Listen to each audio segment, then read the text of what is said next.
Coming up this weekend, we have a couple of massive featherweights going at it. It's the boy wonder Chase Hooper. I mean, listen, I've been trying to pop.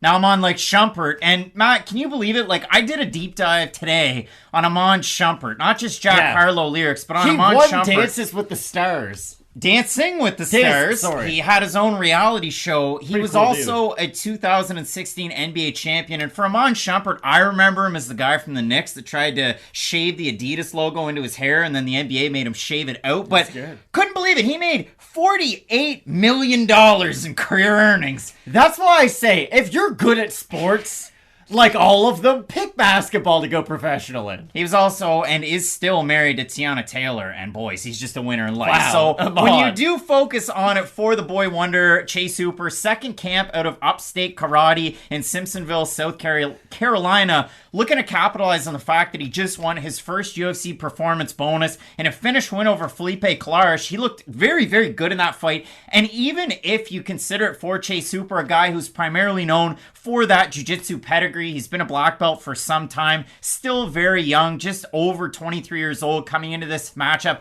against the mean machine, Steve Garcia. For Hooper, not the best with his offensive takedowns, not the best with his defensive wrestling, not the best with his striking defense, getting better with his striking offense. But the best part about Chase Hooper, and it showed out in his fight against Felipe Clarish last time, the fact that he is so slippery on the ground, so physically strong to get from a bottom position back up to the top. And we've seen him struggle in fights like he did against Alex Caceres where he tried to pull guard, like he did against Steven Peterson.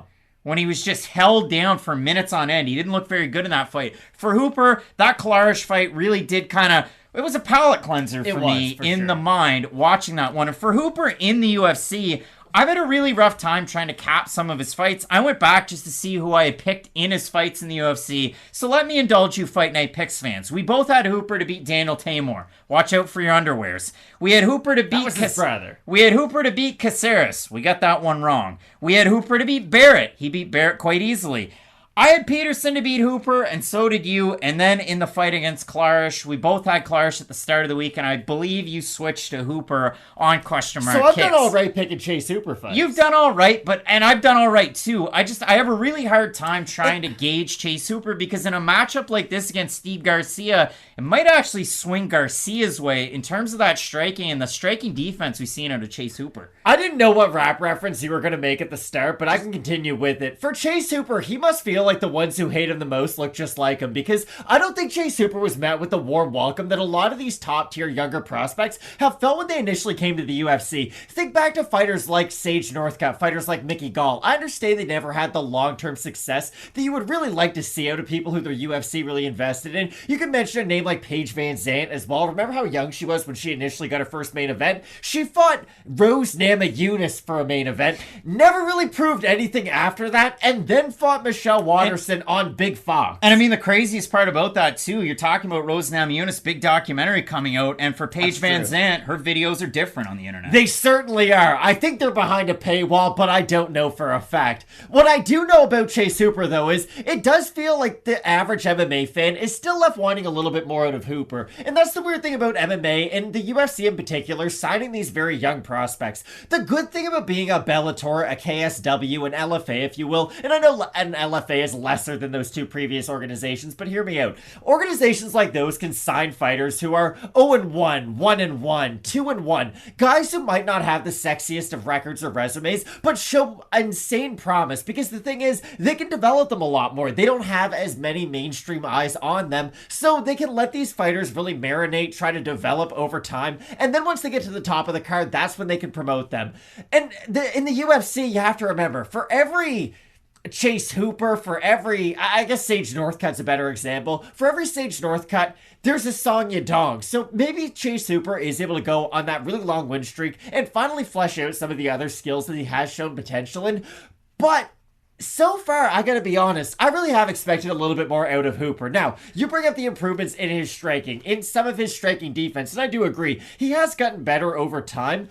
But when you're that young and the UFC really does invest in you, I do expect you to be a little bit kind of that next level star. And maybe that's me expecting too much out of him. I can openly admit that. But in this fight against Steve Garcia, I think this is kind of his last chance to really prove it. We know what he does better than Steve Garcia. That's 100% the grappling. We know what Steve Garcia does better than Chase Hooper. On the feet, I don't even know if it's close, to be completely honest and transparent with you. And I think that Chase Hooper showed in his last fight against Clarish that he is developing that offensive striking skill set. Right. He was marching him down. He was throwing in combination. His strikes really did look good. The only problem with Hooper, and we saw that even in his fight on Dana White's Contender Series, he can get backed up, drop his hands, and then just kind of freeze up, and that's when fighters can unload. He got dropped in early on in his fight on Contender Series. Alex Caceres dropped him. Daniel Tamer had him in a lot of trouble too at the start of their fight. Now, I know he got the win, but still, the win kind of erases all the negatives in your mind. And in the Caceres fight, I mean, 3 times 30-27 was what the judges had it. In the fight against Peterson, 2 had it 30-27, 1 had it 29-28, but it all boils down to the fact that Hooper's finally just been fixed, not just in Washington or Vegas or wherever, but in South Carolina, getting ready with Ray and the boys, Steven as well. We're talking about those crazy, crazy karate fellas. The Thompsons getting ready at Upstate Karate, working that game plan. And for Steve Garcia, I mean, he grew up at JacksonWink. He grew up in the gyms around the New Mexico area. He had a little bit of wrestling in his back pocket. And from what we've seen in the UFC, it's been a decent level of competition. He came in on really short notice, took on a guy in Luis Pena on 5 days' notice, and he didn't look very good. I mean, it really fought to the skill set of Pena in that one. But if you consider it, I mean, he took on Ontiveros. He could drop twice early. He rallies in that one, wrestles him down, finishes him by ground and pound. And if you do consider it in the losses, I mean, Pena, it was quite a while ago, almost 3 years ago, beat Charlie Ontiveros a year ago, and then his last time out against Mahashata, neither one of us picked Mahashata to win. Mahashata was a big underdog. Garcia was a minus 200 favorite. And in that one, Garcia was having a little bit of success at the start. He did look good. He gets dropped by a right cross, gets back up, and then he gets hit by that exact same right cross and face plants, and he's out at UFC 275 to the fact where he got performance of the nighted, as they say. They just put those swords over him, and that was it for Steve. KO. And that's why I favor Chase Hooper in this matchup. The thing about Steve Garcia and his style, or at least what we know about it up until this point, is yes, he can wrestle offensively. You probably don't want to do that against Chase Hooper. I think we can all agree to that. He can strike, but he does get into a lot of those car crash type exchanges, and that's going to leave the door open for Chase Hooper to land a knee up the middle, an elbow on the inside. It might help accentuate some of Chase Hooper's power. Now, I understand getting into those exchanges are also going to really rough Chase Hooper up. Steve Garcia, like I said before, is a much better striker on the outside, I would say, but also on the inside. I just think the way he strikes is going to open the door for Chase Hooper to take advantage of some of those openings, be it with either the striking defense or with the takedown defense, while Steve Garcia is really trying to be offensive with his own strike. And if you do consider it for Steve Garcia, this is his first fight at featherweight since 2020. Missed weight in a fight against Jose Mariscal, weighed in at 147.4. The main event of LFA 40, he has experience at bantamweight, featherweight, and lightweight. All of them at lightweight in the UFC. We have a look at the odds in this matchup. Hooper open to minus 185, minus 230 right now. For Garcia open at a plus 165 or thereabouts. Plus 190 right now. We have a look at the Tapology votes. Surprise to us as they are to you. I'm going to say over under 77.5% for the Dream, Chase Hooper. I think they'll be over. They are over by a lot. 652 total votes, 91% Hooper. I was way off. 71% by submission. For the 9% that have Garcia, 51% by decision, 35% by knockout. Matt, do you think Chase Hooper's pretty without any makeup on? Do you think he likes that song? Because that used to be his nickname. It was the Teenage Dream. Now he's a man. It's the Dream.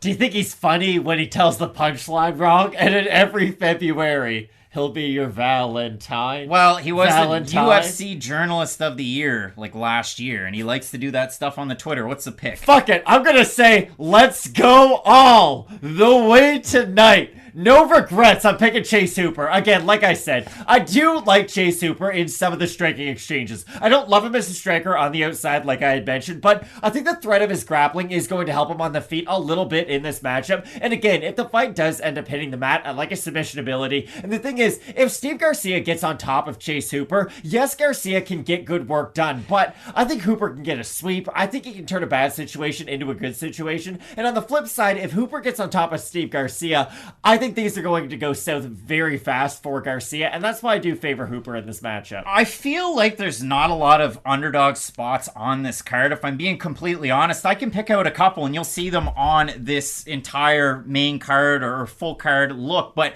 when you consider Steve Garcia, punching power, continues to move forward, gets in the pocket, has good dirty boxing, all things that Chase Hooper has historically struggled with, regardless of the upstate karate pairing that he has at this point. I still like Chase Hooper in the matchup. I do like the fact that he can turn those bad positions into good positions on the ground, and I like the way that he flows with his grappling. His last time out, he beat the former Jungle Fights champ in Kalash, who was moving back up to 145 pounds. He had been at 135 for a long time, but I will ever so slightly go with Chase Hooper here. Don't love the odds where they're at, and if you like Steve Garcia or Chase Hooper, you let us know down below in the comments section. Some big fights on this card. The Dirty Bird in the co-main event, taking on Max Griffin. In the main event, Calvin Kattar, oh boy, against almighty Arnold Allen. You're not going to want to miss. Keep it locked in with Fight Night Picks, we always say. Let's get into it.